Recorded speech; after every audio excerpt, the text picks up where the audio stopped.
Good morning. My name is Miles Herbert, and I'm leading a project out of the Swagger Group to rapidly detect foodborne pathogens using carbohydrate-substituted droplet technology. And if you read the news, you know that foodborne diseases are a major issue.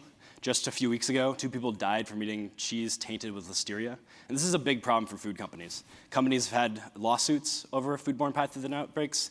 They've had to pay out multi-million-dollar settlements, and they've had to fire executives. And it's kind of hard to estimate the true cost of foodborne pathogen outbreaks, but each year, 1 in 6 Americans will get sick from consuming contaminated food. And the CDC estimates that this comes out to about $55 billion when you take into account premature death, medical care, and lost productivity. But you'll notice that this doesn't take into account the cost of food companies. And this is a harder number to estimate, but when you take account 3 of the biggest factors, which are notifying customers, product recalls, and litigations, this is estimated to be about $7 billion, though the number is likely higher. And this is a lot of money.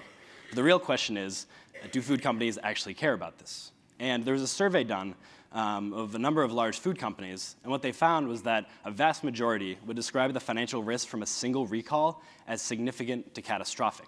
And more than half of the companies had been affected by a product recall in the past 5 years. So this is something that they've a vested interest in fixing. And we think there's a really large commercial opportunity here because the current pathogen detection technologies and devices are incompatible with food production timelines. And if companies had ways to make fast results, this would allow for immediate action to be taken at the food companies, reducing the prevalence of product recalls and saving the food companies money and preserving their reputation. And food companies know this. They do test their products for foodborne pathogen contamination, and they use methods such as microorganism culturing, but this takes between 2 to 14 days. And there have been more rapid methods that have been developed that use DNA, like PCR, or antibody-based techniques, but these still take between 8 to 12 hours. And for companies to take immediate action, what they need is a result that can get them, a test that can get them results in less than 4 hours. And this is what we're aiming to do. But instead of using the technology shown here, we're using a completely new set of technology. So we're using these carbohydrate-mediated pathogen binding interactions. And they're actually what the pathogens use to move throughout an entire human body and only bind to a single type of cell. So they're highly specific, like a lock and key. But these individual interactions are relatively weak. And the way nature gets around this is by the concept of multivalency. So instead of one interaction, we have hundreds of interactions. And I like to make the connection to Velcro, where one link's not going to do you much, but when you put them together, you form a very strong bond. So what we've done is we've taken these droplet particles that we developed in the Swagger Group, and they're comprised of these 2 different liquids. And these are actually the width of a human hair. They're very small particles. And we found ways to very robustly put carbohydrate groups onto the surface of these droplets. And we really like these for pathogen detection because they have mechanical properties similar to the host cells that the pathogens infect. And they have a large surface area shell that promotes the multivalent interactions I just described. And we think that the bacteria will approach the cell and bind through these multiple groups and form a very strong interaction. So something I wanted to point out is that these droplets are influenced by gravity. So when we put them together, they're aligned in this manner. And this is a side view of the droplets. If we look at them through the top, and this is an actual picture under a microscope, they look like they're only one phase, but they're actually these 2-phase droplets. So our first goal was to detect E. coli. And these studies are with an E. coli mimic called ConA, but we have demonstrated this for living E. coli cells.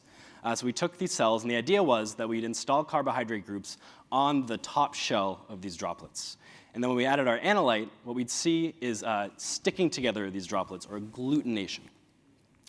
So again, this is a real microscope image. And when we added the E. coli mimic, after seconds, what we saw was this clustering, or agglutination. And we were very excited about this. What we really wanted to see was if we could detect this with the naked eye. So what we did is we took a transparent analysis chamber containing these droplets and put it over a pattern.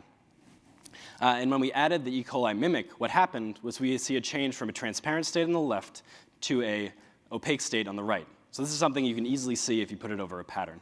And what we're doing now is we're working to go beyond E. coli and show this for Salmonella, Listeria, Campylobacter, and others. You'll notice that this is a QR code. That's the pattern we used, and that's because we'd like to do smartphone-based detection. So we think that using a smartphone camera and a magnifying lens, we can very accurately detect these pathogens, minuscule amounts of these pathogens. And one thing we like about smartphones is their internet capabilities. What we envision is that at a food processing plant, an employee can take a sample and, using our device, test it for pathogenic contamination while the product's being packaged. And if we can get results before it ships, we can make sure that no pathogen-tainted food ever leaves the factory, which will prevent costly recalls and prevent customers from being exposed to this hazardous food. And this is technology we're very excited about. We're planning to start a company with this, and we filed 4 patents, and I'd love to talk to you more about the technology at the poster. And with that, I'd like to thank the group. We have a very collaborative, enthusiastic group, and I'd like to thank JWAFS and the Deshpande Center for their funding and support, and you for your attention.